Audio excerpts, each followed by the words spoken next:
Welcome to the sewing tutorial for the grey skirt. Hi, I'm Rima, your sewing pattern designer. In this tutorial, I'm going to guide you through every step of the sewing process. This video is based on the PDF sewing pattern and instructions for the grey skirt. You'll find the link to the pattern in the video description. In this tutorial, you'll learn how to insert an invisible zipper like a pro, how to attach a clean and perfectly fitted lining, how to level the hem of a half circle skirt, and how to create a seamless hem using hem facings. By the end of this project, you'll have your own unique skirt, beautifully finished inside and out with a touch of couture. This skirt was designed with clean lines and minimal seams, making it perfect for luxurious fabrics like brocade, jacquard, or mikado. Let's have a look at the materials for this sewing project.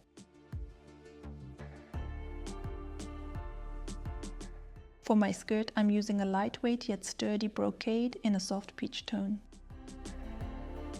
For the lining, I chose light habotai silk. The hem facings are reinforced with a lightweight woven interfacing. For the waistband, I'm using a medium weight interfacing to give it more structure and support. I'll shorten my invisible zipper to 30 centimeters as I sew. And this is the brocade fabric I used for my first version of the skirt. Here I paired it with a jacquard lining. My pattern is already printed and assembled. If you're not sure how to do that, make sure to check out my video on how to print a PDF sewing pattern at home. My fabrics are all pre-washed, pressed and steamed to prevent any shrinking during sewing and to withstand all the pressing I'll be doing throughout the process. The finished skirt length is 90 centimeters.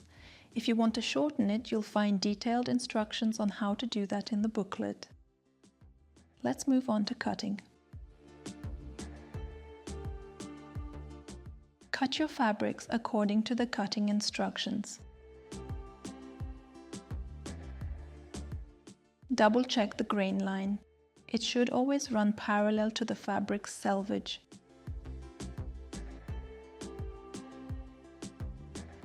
The seam allowances are already included, so you can cut directly along the edges. Also cut your lining and interfacing. As for the hem facings, I am cutting several strips, each 12 centimeters wide. The required length is the hem circumference. You can measure it on the pattern or check the chart in the sewing instructions.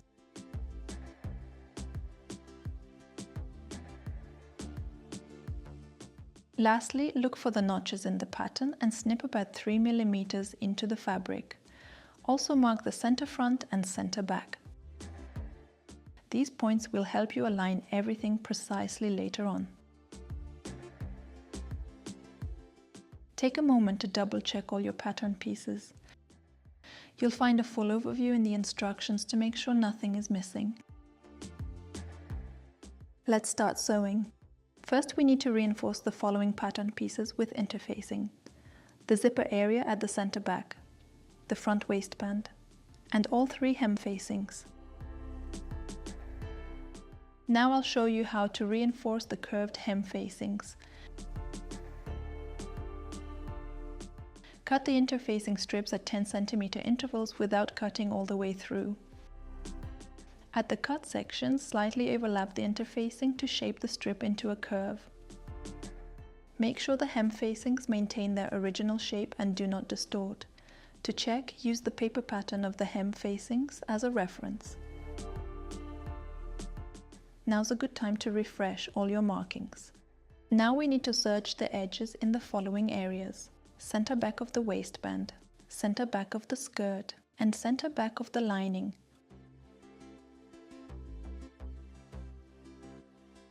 Press new seam right after sewing. This gives your garment a clean, professional look from the very beginning.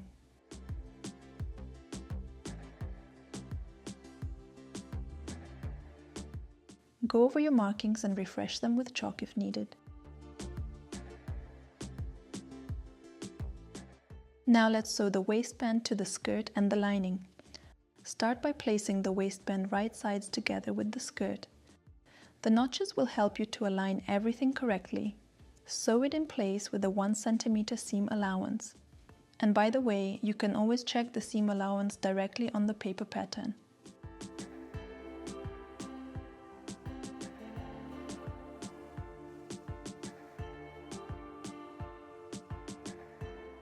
Press the seam allowances open. Next, sew the lining to the other edge of the waistband. Again, use the notches to help position it properly. Here too, we sew with a 1 cm seam allowance. Whenever I sew two fabrics with different properties together, the fabric that stretches more goes on the bottom. The feed dogs of the sewing machine will help ease in the extra length and match it evenly to the top layer. If the lining has stretched too much, you can simply tuck the extra length into a small pleat. Press the seam allowance to one side.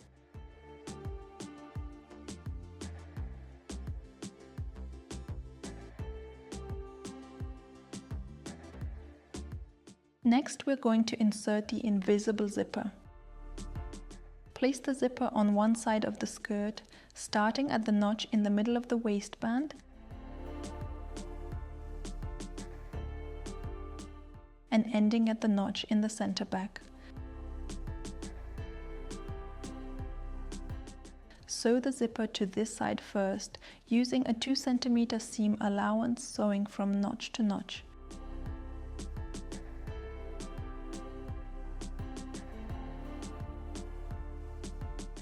Close the zipper and mark the position of the waist seam on both sides.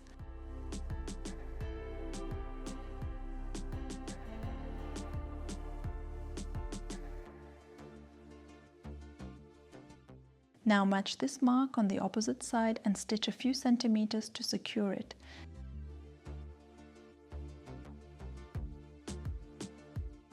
Check if the seams align. If everything looks good, go ahead and sew the second side completely.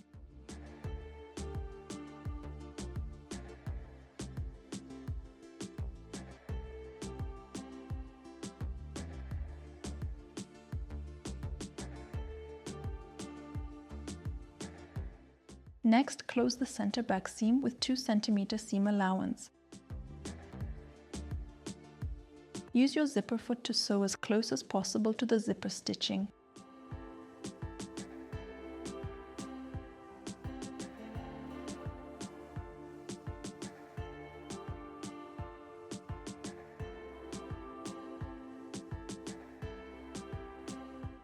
Then press the seam allowances open.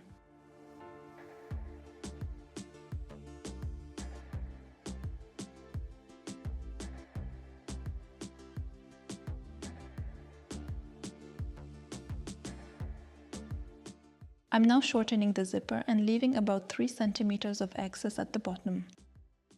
At the notch, I stitched the zipper coils together.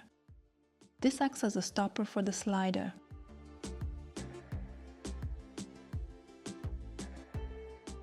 Now I'll show you two ways to attach the lining to the zipper. On the right side, we'll use the sewing machine. On the left side, we'll sew it by hand. Let's start with the industrial method. Push the extension of the zipper aside and place the waistband on top. Make sure the seam lines match perfectly on both sides. Place the lining and pin everything in place. Then sew about 2 mm next to the zipper coil using a zipper foot, all the way down to the notch.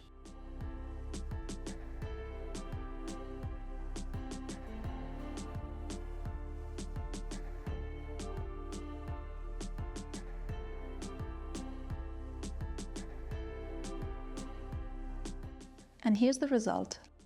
Looks very professional, right? Before we move on to the second method, I'll first close the center back seam. We're using a 2 cm seam allowance here.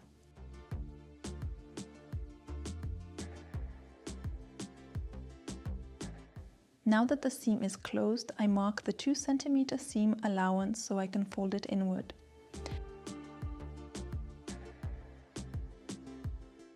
Then I fold the seam allowance in,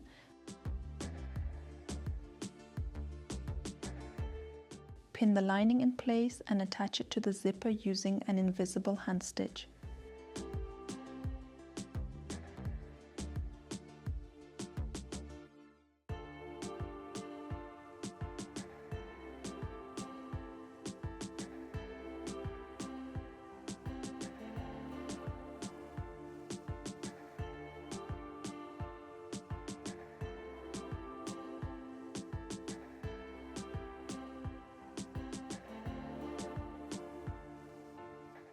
I really love this technique. It gives such an elegant finish.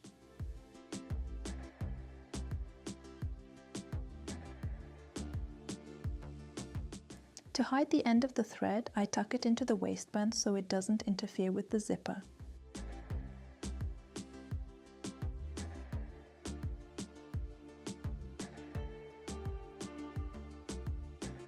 To keep the waistband from twisting later, I secure it inside by sewing the seam allowances together with a loose stitch.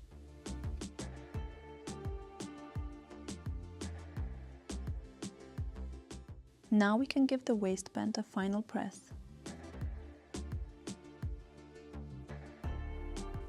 And here's what our skirt looks like now. Now we have to take a little break and let the skirt settle.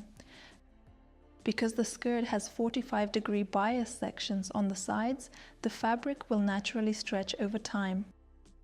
To make sure your hem turns out even and professional, you'll need to let the skirt hang on a dress form overnight or at least for 12 hours.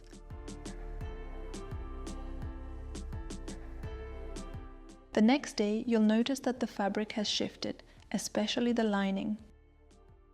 Right now, I'm already seeing about 2 centimeters of extra length at the sides compared to the center front and back. I'm using the center back as my reference point. And mark the excess length around the entire hem. For this skirt, the stretched length after hanging was only about 2 centimeters. On my red skirt, it was between 4 and 6 centimeters, so it really depends on the fabric how much the sides will stretch out over time. Lay the skirt flat on the table with the center front on the fold and pin the side seams together. You can recognize them by the notches.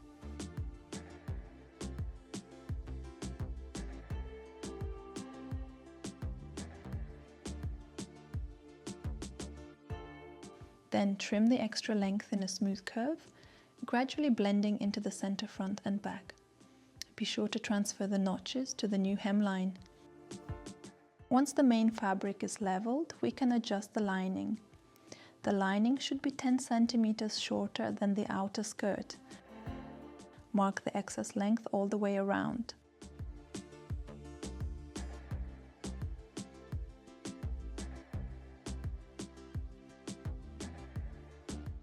And trim the lining directly on the dress form. Make sure to transfer all important markings to the new hemline.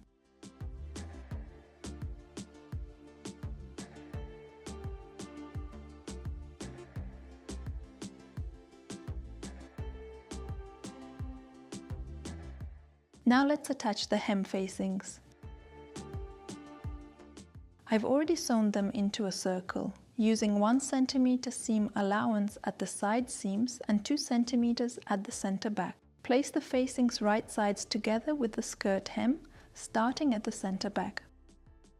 The notches will help you position everything precisely.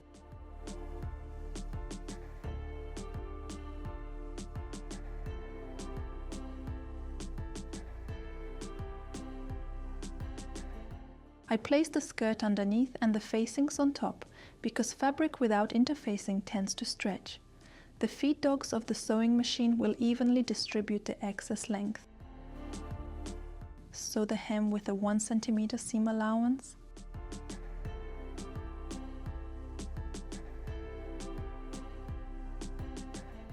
Then press the new seam.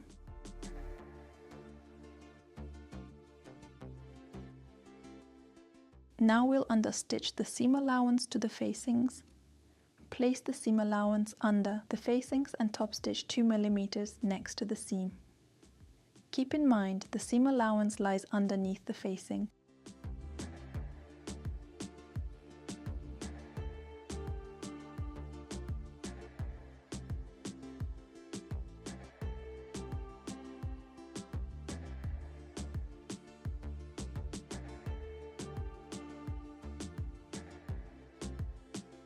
Press the understitching, then give the entire hem a final steam press.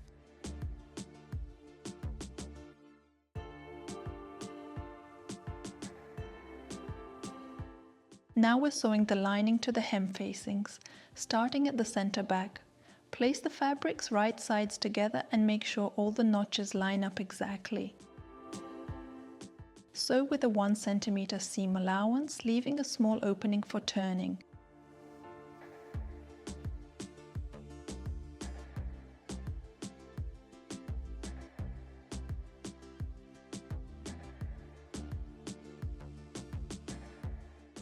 I place the lining on the bottom and the facings on top. Since the lining fabric is delicate and tends to stretch, you may need to adjust any extra length as you sew. The notches are your guide. If there's too much excess, you can form small pleats to ease it in.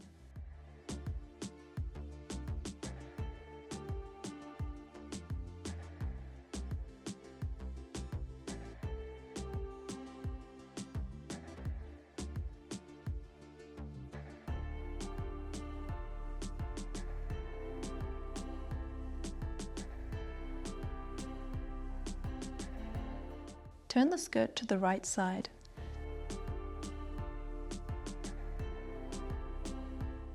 Now I give the lining a good press.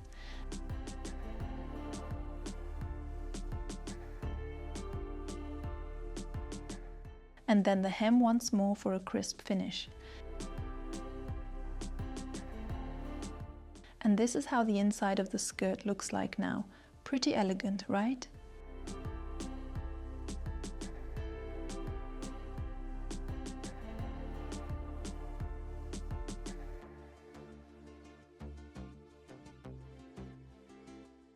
In the final step, I close the opening with a few hand stitches, and our skirt is finished.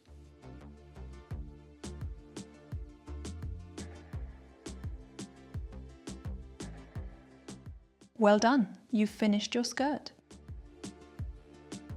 Take a moment to admire your work and enjoy the feeling of having created something unique with your own hands.